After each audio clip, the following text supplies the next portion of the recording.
we're normalizing the abnormal here. The Houthis are basically, a lot of people don't know, a militia that has existed for about 20 years in Yemen. They're not the government of Yemen. They're a bunch of thugs, and they need to be put in their place. And I think a lot of, some viewers at least, who've seen me here before, would know me as not a warmonger. But this is craziness. The Houthis cannot be allowed to impede the 12 to 14% of maritime global trade that goes through the Bab el-Mandeb, up the Red Sea, and through the Suez Canal. This is a recipe for a spike in oil prices, for global inflation, for supply chain difficulties of every conceivable kind. And by the way, hitting them as they well deserve would be a pretty good way to send a message to Iran without directly attacking Iran. And I would hesitate to directly attack Iran. It's a country of about 100 million people that, thanks to Donald Trump, is at this point a nuclear threshold state. So better, perhaps, to make the point by making clear to the Houthis that this cannot stand.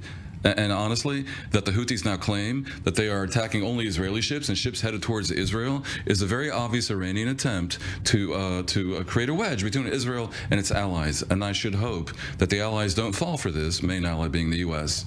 Don't allow that to happen, and bring down the boom on the Houthis. It's not just the Houthis, it's also Hezbollah. Let's turn our eye quickly to the north as well.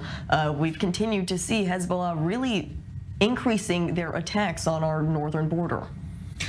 Yeah, and they're banking on the idea that Israel will learn the lesson of history from Napoleon and from the Nazis and not open a second front. But there's a limit. 100,000 people have been removed from their homes in northern Israel because of this jihadi mafia on the north of the border that has taken over Lebanon. Poor Lebanon doesn't have a president, doesn't have head of the army. It's basically a militia with the country.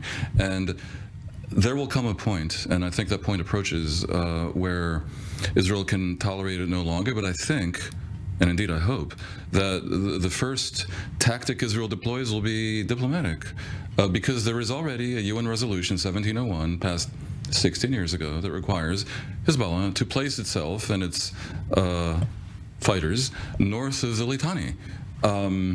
And that should be enforced. And I would welcome the world not leaving Israel alone as the front line against this global jihadi onslaught from the Houthis, from Hezbollah, from Hamas, terrorists in Cyprus, and step in and try to assist, because the potential for global escalation becoming very bad for a lot of people, and for hitting Americans in their 401ks and Europeans in their blowing up bus stops and metro stations is large.